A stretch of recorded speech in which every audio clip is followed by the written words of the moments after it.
Well, well, well. Back at it again. Y'all ready for this work? Good. I thought so. This is episode 20 of the Night Show Podcast. And I have a very special guest today, all the way from San Diego, California, by way of Charleston, South Carolina, Mr. Ivan McCoy. Good friend, good shipmate, who I met while stationed in California. I think you all will really enjoy this conversation. I know I did. Stand by for greatness. Night Show. Mary Jane looking all sad, no need to trip. We about to take the visible jet and hit a Frisco. Black. Right? Here we go, right? Mr. Ivan. Yes. It's been a very long time, sir. A long time. And it's a pleasure to still know you and still call you as a friend, man. I appreciate you. You already know. Hell yeah, man. This is episode 20. Double digits of the Night Show. And I have today one of my good friends who I've known for some years now. We were stationed together in LA together. And it's really good to have you here, man. Yeah, I really appreciate you, man. Dude, it feels good to be here. Yeah, I appreciate it. that means a lot. Like this is connecting a lot of dots right now for me, man. It's just dope. For sure, man. So tell the folks who you are, man, where you from. Yo, Ivory McCoy, Columbia, South Carolina. You know, just traveling around, skateboarder, musician, artist. You know, good person. True, very true. I can validate that. Yeah. That's it, dude. Just trying to live, man. Yeah, That's it. dude. So I mean, it's been a road, man. But like we transitioned from just doing uniform service to doing a lot of art. And I feel like there's a lot of folks that I know, especially like, just a lot of brothers, a lot of sisters in service. They've started to really tap in and do a lot of things that just are outside of just the 9 to 5.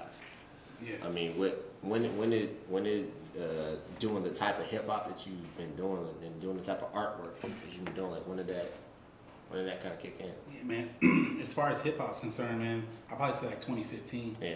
Like, you know, probably like a little bit before, like, you know, mid 2015 in Long Beach area.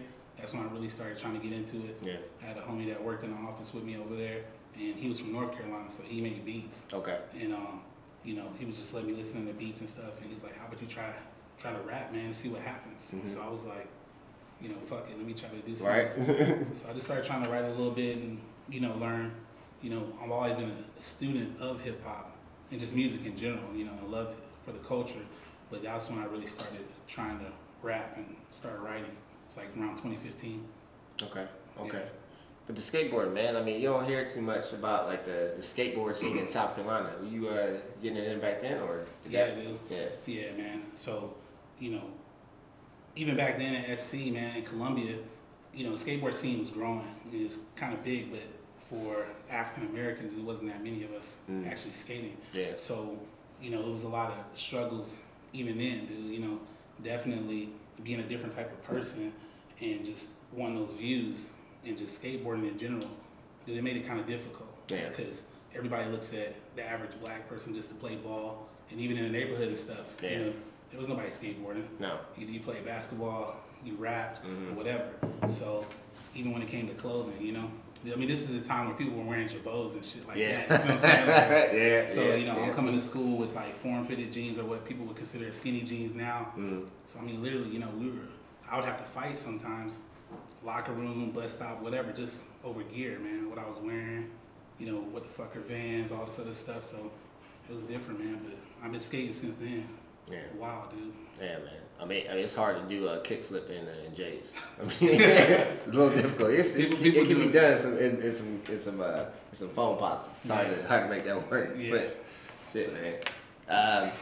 So I mean, what drove you to like kind of tap in outside of just like your boy making the beats and you just decided to like kind of go for it? I mean, I probably think, man, just trying to make something that I like, you know, that I enjoy, you know, and seeing the way that music was going, in a sense. It's like, I always loved, like, you know, tons of artists, Common, a lot of that conscious hip hop, and I kind of started seeing how a lot of that music was just. I mean, it is its own way, and I still got respect for it, but it wasn't really a lot of things that I could relate to, you know? So I was like, I want to start trying to make music that the average person can relate to, you know what I mean? Going to school, having to deal with bills, family situations, you know, things like that cater more to the average person, you know? Because it's nothing wrong with Lamborghinis and all this stuff, but I can't relate to that. I mean, it's something to aspire to. I mean, that's what, like, early hip-hop was, you know? And they talking about, like, don't push me. Cause I'm close to the edge. I'm trying to use my head. And he's just talking about, like, you know, everyday life and shit, and just like what he's saying. Like, you could be walking down the street and just see like the scene he's rapping about, like, just play out in any type of neighborhood. Yeah, man. And I think there's a disconnect because the commercial side, the corporate side of what hip hop is now versus like what it has been as an art form. Like, all art's supposed to be a reflection of like the times. It's like it's definitely separated. Of course, like, the violence is there, the partying is there, and there's always been like fun. It's always been like having that side of it, but like now it's definitely gotten away from the narrative that has changed, and it's not necessarily a representative of like African American culture, which is what it's always been. I mean, you still got those heads doing it, you know what I mean? Like Kendrick, there's still some people that are really pushing for the movement, but a lot of it is about, you know, that sheep theory. Like, let me just follow what the next person's doing, you know, and just, oh, this is what's cool right now, I'm gonna fuck with this and try to do this. But, you know, I never really believed in that concept. You know, it's kind of like, I'm gonna do what I like, but at the same time, I want to put some game in there, that way people can relate to it or be able to take something from it, you know? Because that's what, like you were saying, they did back in the old days. They were just talking about what was in their surroundings, you know? So I'm just trying to talk about what I'm classified or qualified to talk about. So you're not gonna really hear me talking about, I'm gonna kick in your front door with the pump shotty, and you're not gonna hear that, because, dude, I can't talk about that. I'm not qualified to talk about that. I got you, man. But I can tell you about some skating shit. You're a subject matter expert when it comes to skating. Some shit like that. We can deal with that. Man, just like, you know, trying to just, you know, live, you know, and just be. You know, like, that's I think there's a disconnect, because, like, you know, if I was in the office right now and I was trying to, like, play something that I generally listen to, like, it's very, like, selective, like, what I can play in a mixed crowd. Even when I feel like playing around kids, or when I play around, like, if I was at the house and, like, you know, if I'm back home in Maryland, like, around my family, like, I can't play 21 Savage. Like, I'm in the gym, I mean, all right, cool, you know, I'm trying to get it in, you know, but, like, that's not something I can just play. But, like, you know, if you're rapping and you're talking about, like, something that everybody can relate to, then it's just like, oh, okay, this is personal music. Like, I can really get on board with this. And the soul of music is what's kind of missing. You know, you see that, and that's what I loved about Long Beach. Like, getting here, like, I saw, regardless of how raw or how violent it might have seemed, with a lot of the artists that I see here, like, I'm listening to the story they're telling, and I'm like, this is some real shit. Yeah, dude, easy. I mean, when you think of, like, groups like NRR, like Nationwide Rip Riders, like, those dudes are banging, you know, hard, you know what I mean, from, like, LA and stuff, and talking about different things that's going on. It's like, that's life for them, you know what I mean? This shit that's really going on. Like, when you talk about, you know, just Long Beach in general, man, there's crazy shit that goes down. There's crazy shit going down right now as we speak outside, you know? So it's just that perspective, you know, of how people see it and what they're viewing it as. That's how I look at it.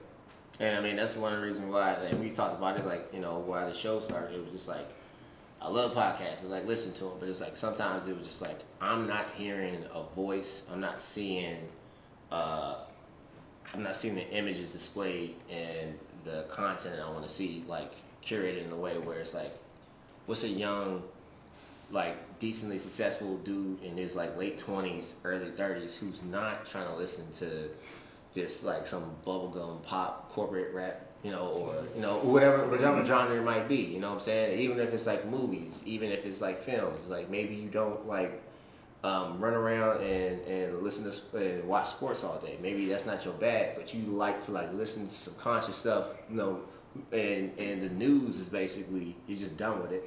And because it's just like, all right, all I'm hearing is spin. Like, where's the truth at? It's like, all right, let me try to find some. And I found long form platforms like podcasts that do, like, you know, history podcasts, or like crime podcast, and they're actually like doing real investigative journalism, and it's like, oh, okay, these people seem very credible. They're on their own, risking their own, like this is their thing. They're risking the value, their image. They're putting all that stuff out there, and it's like, all right, I can kind of get down with this because they're citing their sources, they're doing all this shit, and it's like it's all right there. Yeah, and then once the conversation opens up too, it makes it easier. You see what I'm saying? Because everybody maybe at the beginning is kind of, whether it be a little nervous or whatever the case may be, it's like you really start to dig in and get into this stuff, you know, as it goes a lot longer. Yeah. That's why like I enjoy listening to podcasts, watching documentaries, things like that too, because you get that sense of what's real. When it's super short, it's like, it's not saying it ain't real, but at the same time, it's like, it's more in depth. Yeah. You know, you get to get these details, those facts, you know, that just real life culture of what's happening. Yeah. You watch UFC?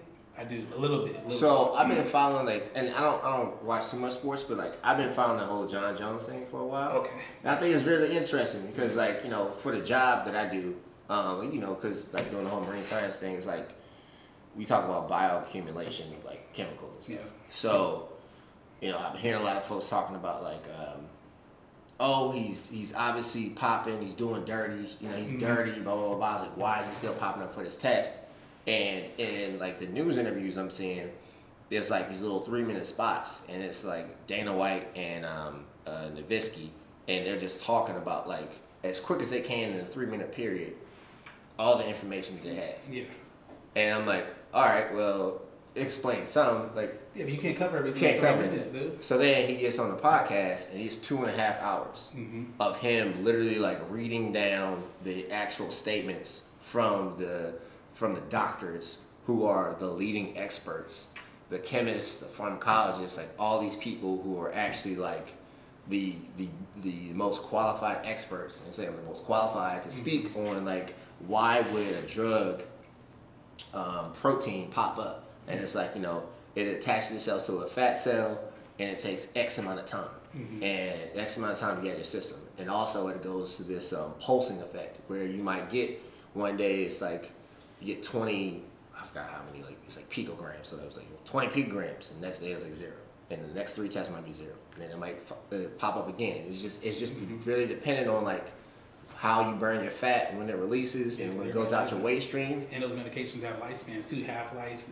Yeah, so it's just like you can't really tell, and everybody's so subjective on how their body functions outside of like, you know, how they're burning their fat and all this other stuff. So it's just like there's so many layers to it. And I'm like, oh, okay, this seems credible. If I only watch this little 3-minute blurb and I just like liked it, or if I'm on Facebook and I'm only looking at these little 2-minute or 1-minute clips, and then somebody's one-sided opinion on this, and then I'm gonna be that's the only opinion I'm gonna have. But like if I load myself up with as much information as possible, and it's there.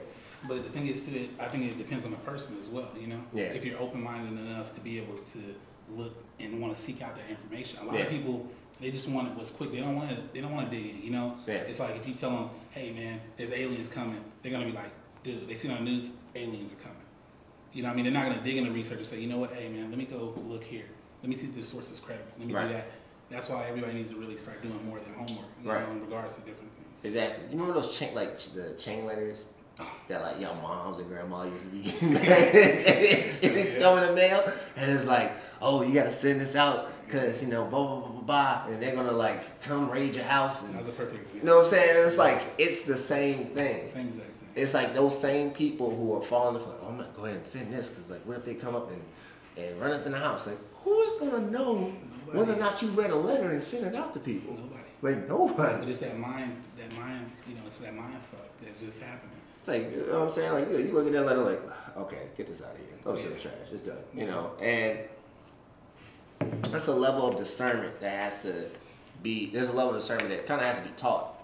And, you know, some folks just don't freaking have it. And it comes with the music as well. Like, there's a level of discernment because what you, regardless of, outside of just food, it's our diet.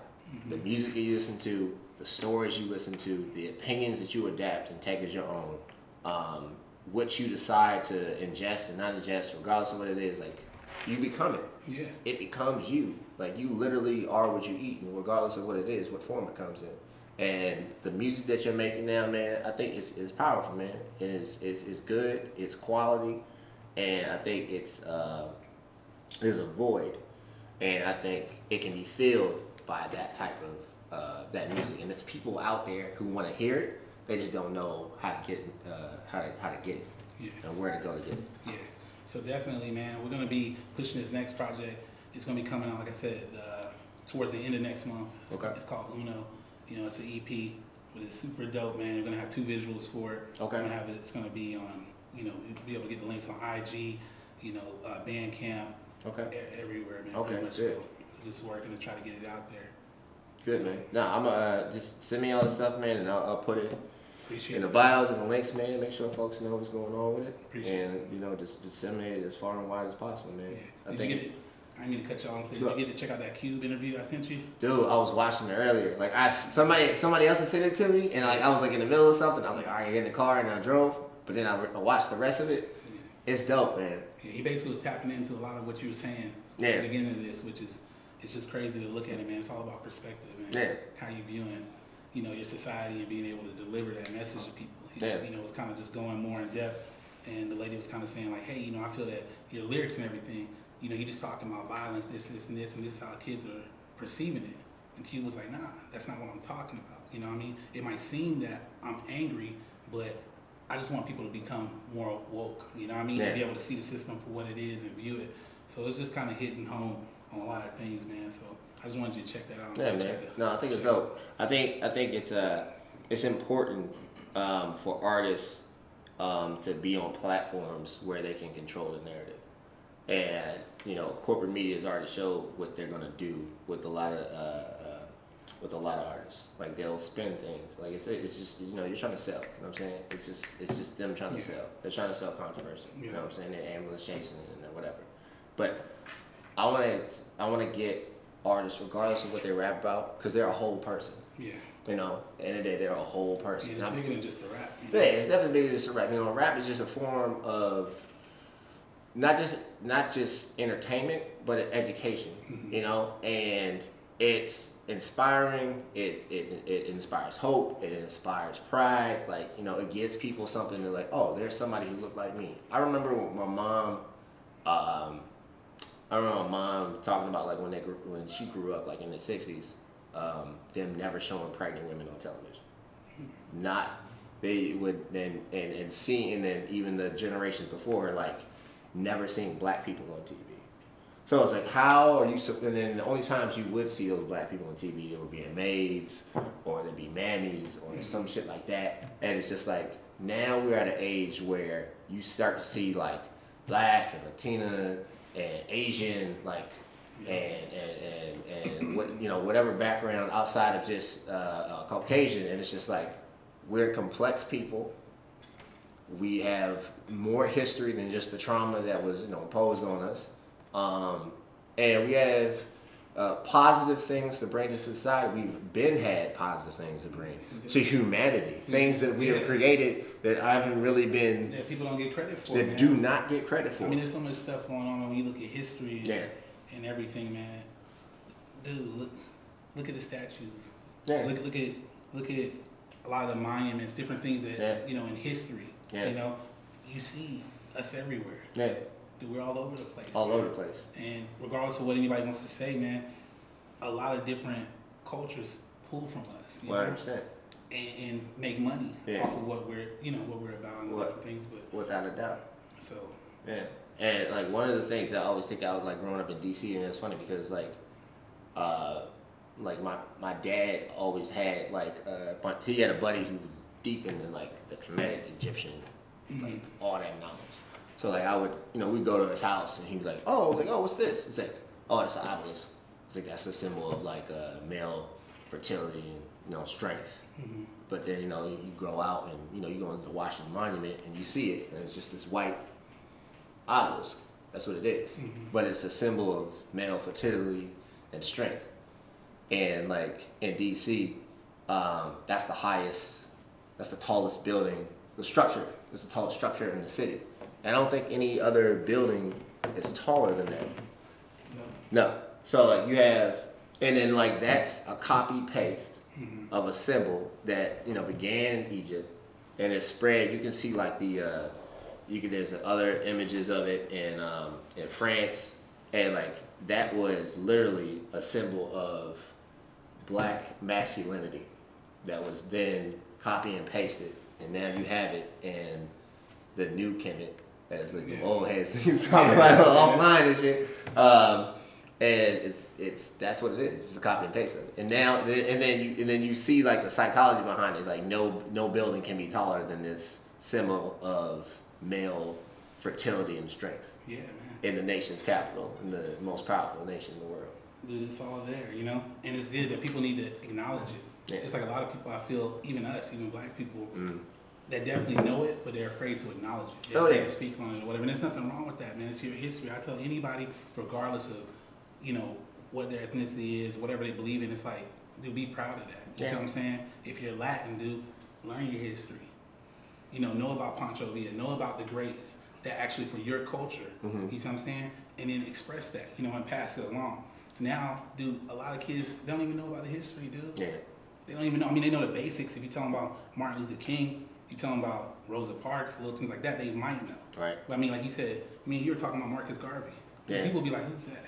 Exactly. What I'm saying? But it's such a big staple into that whole foundation of what we're about, So it's just being woke, man, being aware. And we have all the information at our fingertips, It's like Elon Musk was actually saying in an interview recently, he was saying like we basically, all of us are low-key in a sense androids because of the fact that we have the technology to be able to research where before we didn't have that, Yeah. Our parents didn't have that. They couldn't say, oh, the Giza pyramids or wherever, whoever, now you can look it up and see it. Yeah.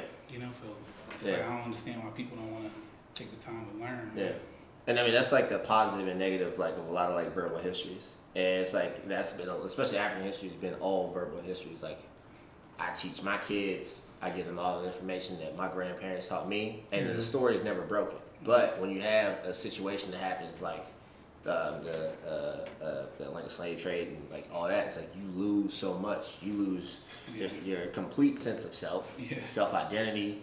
You're left in a place where you're psychologically homeless. Yeah. Like, you're not accepted in the nation that you only know, and then you have no like real recollection or memory of the place where you're told that this is where you came from. Yeah. You couldn't even point to where you were from originally or where your genealogy is from on a map. Yeah. Like, it's gone. We're the only people really in history that have that. Jews know where they can go back to. Like, if you're Chinese, you go back to China. From Thailand, you can go back to Thailand. Like, but for African people in America, like, where do they call psychologically? Where do they call home? Yeah. Outside of just like being on the block, Maryland, South Carolina, like California. Yeah. It's crazy. Even in Colombia, and being from South Carolina, dude, this is major history. Yeah. You know what I mean? The slave market's right there in Charleston. Oh yeah. So literally to go there and actually see the blocks. It's not like a remake of the shit. It's like the actual blocks that slaves were sold on. Yeah. And looking at these different things, going through the fields. I got, grandparents, cousins that live in the low country. I'm talking about where it's nothing but fields of cotton, like literally. Yeah. To actually, a lot of people haven't never done it. Try to go pull cotton off of there. Yeah. So when you do that, you can get like pricked. The shit is difficult to get off there. It's not like it's just like soft like a cotton. Yeah, no. You know what I'm saying? Raw cotton. So imagine you in a field doing that, bent over, doing this, trying to do this shit, all day, getting wood. It's just crazy, man, to think about how much stuff, we have endured to look at now. You know what I mean? And I know there's so much further that we all need to go. But it is cool to start to see some type of transition a little bit, but there's a lot more growth needed, man. Yeah. Without doubt. And I think if we start claiming our history, even like, of course, the atrocities that have happened, but all the history that the hundreds of thousands of years of monument and temple building and master architecture, and like the Dogon tribe in Mali. Like, these folks, these beautiful people had an entire solar system, entire like map of our solar system, including Pluto. That's thousands of years old. I mean, when you dig into the shit and it gets deeper, I mean, I'm talking about ancient mathematics. Yeah. You know, ancient schematics. Like I'm talking about shit. It's almost weird to think about it. Like when you play it in your mind. Like sometimes I'll try to think. Like we're kind of taught to be like, all right, this is the greatest time, right? So you got the iPhones, all this stuff. This is so cool. Right. We got FaceTime, but you still can't figure out, you know, the actual mathematics of the pyramids of how they were actually built, how this stuff comes up. So it makes you think for a second. It's like, are we in the greatest time? Yeah, and it's discarded. Like you know, these people, you know, we say like, oh, they're, you know, in antiquity they don't, like, they were barbarians or they were, you know, whatever. They were able to create a perfect pyramid, and if you talk to architects, they'll talk about how in order to make these stones cut so perfectly, like they can't be off by like a centimeter. They have to be completely accurate every way up, or it'll torque and spin on its way up. So I mean, so think about that, and then even just alone, you know, I mean, let's say for instance you get the base built. I mean, how you get the rest of that shit up there? Exactly. Then you got to figure out how, and then it's like, you know, now they're throwing out the whole slave narrative because like you can't have a forced workforce make something so completely perfect. Like these have to be like master architects. I mean, at some points of it, you can't even slide a fucking credit card through. They have tried. So think about, like you said, that's like laser precision. I mean, so it's the same thing with the a lot of the temples in South America. Like they have these huge blocks of just solid, just boulder, and they have perfect, almost perfect circles that go 12 feet deep into the concrete, and it's like it's all there's no erosion. Like you would think that like after an amount of time that it's been exposed to the elements, like it's gonna start wearing down, and it's just like.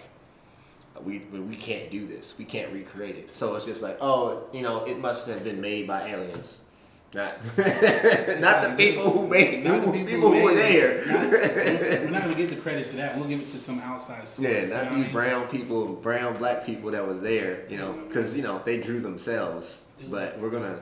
But then they do these tests though, you know, even on different people that aren't black, and then they see what is the ratio of African American in them or people of color in them. Yeah. You know, it's a lot higher than most of these people have expected. Yeah. You know? And like, you know, running those tests is the same thing like when they didn't want to do the carbon testing on the skin for King Tut. Yeah. And that was the thing that was going on for a long time. And that was a big thing. That was real big. That was a big deal. And I'm trying to remember Sheikh Anta Diop.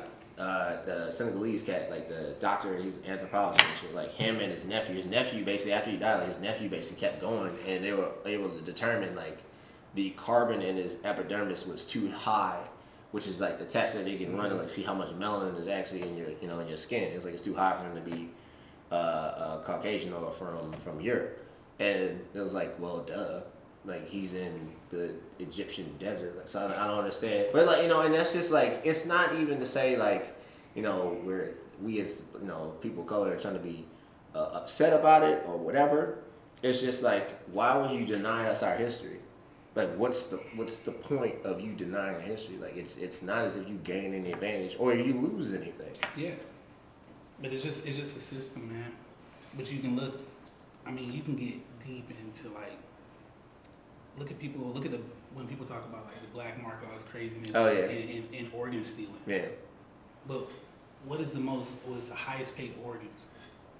Yeah, sure. out of individual, out of male and female, you can look it up. Yeah.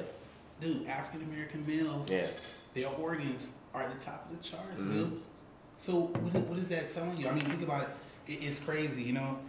And this is not to say, like I said, I got friends of all colors and everything. But this is facts, though. That's not like, you know, your buddy at work is somehow involved in stealing African American. Yeah, folks like to like in turn like, so what you trying to say? Like, I'm out here stealing. No, are you though? Because you make it a little expensive. Yeah, it's nothing like that. I'm not accusing anybody. Nothing. I'm just saying in general as an example. Yeah, there's a market for it, and scientifically speaking, you know, if you're gonna steal from a certain group of people, it's probably going to be the oldest people who have the most dense carbon-based substance inside their body, X, Y, and Z. So it's just like, we get it. I just wish that it wasn't so completely stigmatized. But I mean, that's a two-sided coin when it comes to the racial issue, especially like in America, especially like in the West, because it's just like, as much as we're being chastised and demonized, like you, like the folks on the other side who just like us, you know what I'm saying? Like they're also getting pimped in this game too, because they're being told that their problem is black and brown people, and that's why they're not getting jobs. And it's the same thing with. Did you ever watch what's the movie? What's the name? Leonardo DiCaprio, and it's like the Gangs of New York. Yeah, it's a long movie. Right. So the whole thing is like the unions are going back and forth with each other, but the folks who are running all of those factories, they start hiring black workers because they go on strike because like they wanted higher wages. So then they just hire all these black folks for lower wages. It's the same thing that was going on with Mexicans, Native Americans, as I like to call them. Going on with Mexicans today. It's just like you're just falling for a different trap in this thing. Like you're blaming poor people, the poor brown people, because rich white people are hiring them to do a job that you used to do for a lower cost. Yeah. I mean, you hear all these Fortune 500 companies, these CEOs, these major executives, they're all saying, oh, you know, we're going to do all this stuff. But it's like, you're still outsourcing. So how, you know? You're sending these jobs overseas to companies where it's like, to countries where, just got back from Thailand, right? 300 baht is $9. 300 baht can get me an hour Thai massage. 300 baht can probably get me a freaking hotel room. Like in a nice hotel, like what are you gonna get from can you get a luxury hotel for $20? Dude, you can't even drink out of this glass. No, bro. You can't drink no tears out of this glass. Right. So no, and if I'm this businessman, I'm like pushing this whole globalization thing and this and the other, which is fine, but like you don't have to pay insurance. You don't have to pay health insurance. You don't have to pay any workman comp. You don't have to pay all the things that you'd have to pay for an American worker. That doesn't exist if you go to Mexico, if you go to Nicaragua, if you go to Costa Rica, if you go to Thailand, Vietnam, Laos, like all those places. Like, and it's like you can't blame those people for just trying to better their lives. Because this is like, yo, this company just came here. They're going to pay me 10 times what I used to get paid for doing the same job. Oh, I gotta wait crazy hours. Like, I'm gonna make it work. Yeah, they're gonna do it, man. So it's like, it's just how things are set up. You know? Exactly. And it's almost like there's this mask over it. It's like everybody knows it, but everybody still accepts it. You know what I mean? It's kind of like you said, you hear these Fortune 500 companies and the owners and stuff, the CEOs, they're out there saying it. Oh, we're gonna make this way, and we're gonna hire these workers and do this and that. But look where you're outsourcing. You've been saying that for 2-3 years now. Yeah. I'm not saying don't do whatever you're choosing to do, but you're saying two different things. And we know it's because of finances. Right. It's because of the money, dude. If I can get somebody to cut my grass, or if I can get somebody to build anything, if somebody can work on my computer and just do all the new software, put everything on there for $10, why am I gonna go to Geek Squad and pay them $100? Yeah. It's like, fuck that. I'm gonna pay 10, and I'm gonna do that, and it's gonna I'm gonna save, now I got 90. Exactly. And that's my money now. Yeah, you see what I'm saying? So, and that's what they're doing. Like you said, no workers' comp. Look how much money that is adding up. Yeah. You're talking thousands of workers. Yeah. And how much money they're making off these products. Yeah. Come on, man. And you're making this for super cheap. Yeah. And I mean, the parts don't cost that much. No. I mean, why would they? I mean, on the back end, it's like, why would you? If it costs $100 to make one iPhone, and why would you pay an American $25 an hour to make that economically, that don't make any sense. It doesn't. It doesn't. So no matter what is being said, I still know people are gonna outsource. Yeah, that's just the way it is. No doubt. You know. So and put the image on it. We'll put the flag on it. So it's I mean, folks just got to be very cognizant about, especially when they start talking about their feelings versus facts. Yeah. And I mean, but see, that's why I like statistics, man, because when you're talking about statistics, you're sticking to numbers. Yeah. Numbers aren't going to lie. No. So I'm saying, like you said, when feelings get involved and emotions get involved, it starts to trigger different things. You Right. see what I'm saying? Different responses. Yeah. But if you say specifically, hey, you know what? There's 2 glasses on this table. It doesn't matter if I prefer plastic cups over glasses. Right. Still, there's 2 glasses on this table. Exactly. So that's a fact. I can get upset about it, but it's just right here. Yeah. You know? And it's all about perspective, because if I go like this and the cameras are set up and you're looking at it from that angle and it's like, there's only 1 glass on the table, bro, and me and you are sitting here on the sides like, there's 2 glasses on the There's 2 table. glasses. And you arguing me to death, and then I just go real quick and you're like, oh, well, you know, I didn't see what you were saying when you said it. I'm like, look, you're not wrong. You just had the wrong information, bro. Yeah. You just needed to like just shift a little bit. And that goes to being open-minded. Yeah. You know, if you're not willing to be open-minded and you just want to see things for what they are, then that's what it's going to be. A lot of people are like that. Yeah. They don't want to hear anything. They don't want you to challenge their, like, I look at it like this, like a tree, you know? Some people, everybody's stern and planted in, but a lot of people don't like those branches or nothing to get shook. And if you shake it, you see what I'm saying? It kind of rattles that foundation. So they're like, wait a minute, I always believed this to be one way. Yeah. Now you're telling me something that's contradicting with what I've always been taught. So then you start to look and say, damn, you know, you start to question yourself. And it's pulling a string. But like, and a lot of people just like, they rather be comfortable. Yeah, so they're like, I don't want to hear about it. Yeah. I don't want to talk about it. I Yeah. don't want to know about it. And then you got other people like me and you who are willing to be like, hey, we want to hear it. We Yeah. want to search. We want to dig a little bit deeper. It's like, I want to know everything. Yeah, because I'd rather be knowledgeable than ignorant. Yeah. And being comfortable can get you killed. Easy. Like real easy. Yeah. So like, you know, and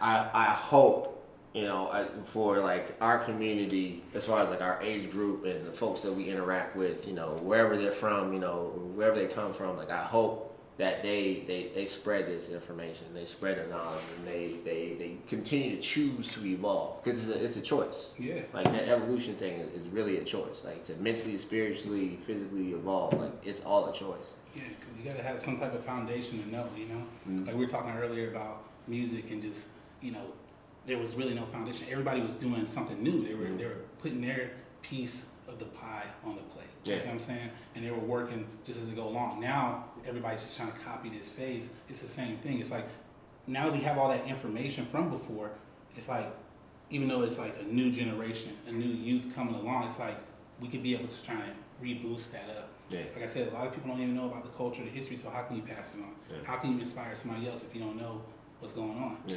But then you still have people who are unqualified, Oh, and yeah. they want to talk their shit. And they're unqualified, but they're confident in their ignorance. So, that's why they say sometimes the quietest person in the room is the smartest person. Because you're sitting there and you're listening to all this bullshit. You know, you got 10 people in the room, everybody's talking. So it's like, at what point in time do you look and say to yourself, like, okay, does this make sense? Does this make sense? You hear one person, yeah, you know, Batman came out 2003 or whatever. So you're like, okay, that's bullshit. This person's talking about this person's talking about that. So you kind of can sift through things, you know? Right. And then like sometimes it's like it's you have to be very particular about which battles you're willing to fight.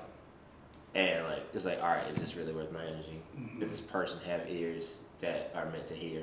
Yeah. Are meant to listen? If they don't, then Yeah. it's pointless. It's pointless. Why? Yeah. Why even waste my time? And I used to get caught up in that track before a lot, you know, because I would hear somebody say something and I would kind of try to put my input in respectfully, and they would be saying something that's just totally different. And I'll be like, literally, hey man, I have the facts right here to show you what I'm talking about. They still didn't want to believe it. So then you get into this situation where you're talking for 30 minutes, you're arguing, you're discussing. It's like, dude, I just wasted 30 minutes, an hour of my time, and nothing even was gained. Right. So it's like picking and choosing your battles are important. Yeah. You know? Yeah. I mean, some people they want to be, and they just want to be right. They want their the way they feel about an issue to be validated, and you can't really give folks that because it's so subjective.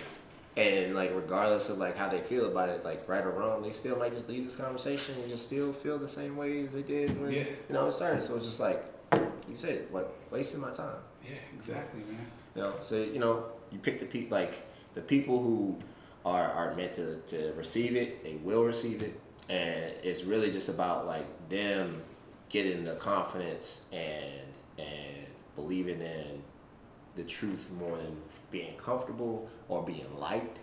because that's a trap too. Yeah. Like I don't want to start I don't want to start a pot. Yeah. Sometimes the pot needs a spur. Yeah. Sometimes you need to be the outcast. Yeah. Because eventually, like, you'll find your little tribe. The folks will collect around you. And most of the time, man, when you do branch off, it's like you don't even need to find that tribe. It's like all those people that you broke away from eventually starting to see why you broke off, and they start coming your way. Exactly. You know what I mean? Yeah. So that's why I've always been, believing what I believe in the way that I am. Like people who know me, even from that will watch this, listen to music, know it's not like they're like, damn, dude, Ivory's like changing to this totally different person. Dude, I've been skating for a long time. Right. I've been talking about. I've been skating since I've known you. So. Even back in middle school, all this stuff. It's like I've been doing the same things. I've been talking about the same things. Nothing has changed. Yeah. You see what I'm saying? Now it's better because a lot of people, they give me more respect because of that. Because they'll come up to me and be like, damn, you know what, man? I remember back in middle school, dude, you were the only person, or high school, you're the only person trying to do your own thing. And now it's like, I see why you did that. You know what I mean? I was getting on you. I used to thought this was whatever. You used to talk all this shit and this and this. But I got respect for you because you never changed. Yeah. You see what I'm saying? And now that I'm more aware of everything, it's like, that's fucking cool. Yeah. So I try to tell everybody, man, be yourself, dude. No matter what you believe in, what you like or whatever, dude, don't change that because somebody else. We don't need everybody following each other. Then we're all gonna run into each other. You know what I mean? Be your own person, dude. That's what makes it special and dope. Yeah. And that's why I appreciate you doing this show. It's like you giving a lot of people the platform to be able to speak out on things that, their interests, new things, and to just broaden awareness, dog. No, there's not a lot of podcasts doing this. There's not, dude. I guarantee you. And I'm on there looking at shit. There's not a lot of people doing that, man. Look at the subjects and stuff that you're talking about. Look at the people that you're bringing on. Like you said, you're creating your own world for what you want to see, but it's dope. And that shit is not out there.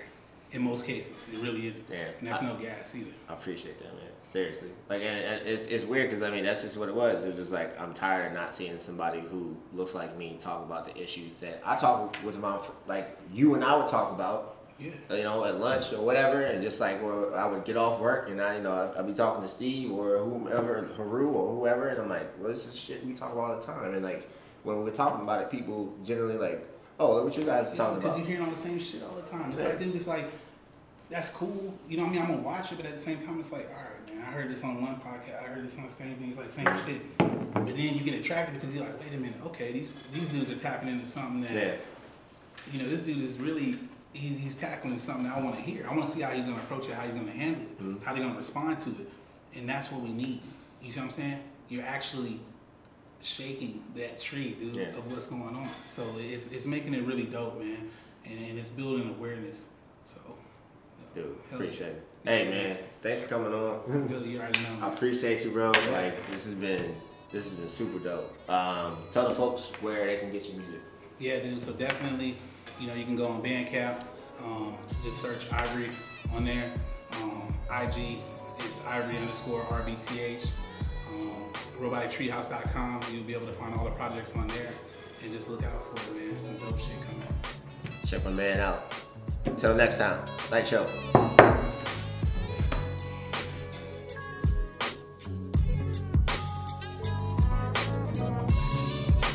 I'm sipping on that rosé, yeah. Chilling with my homies, reminiscing about the old days. Cement J's in the Kobe, all white tee, little rope chain.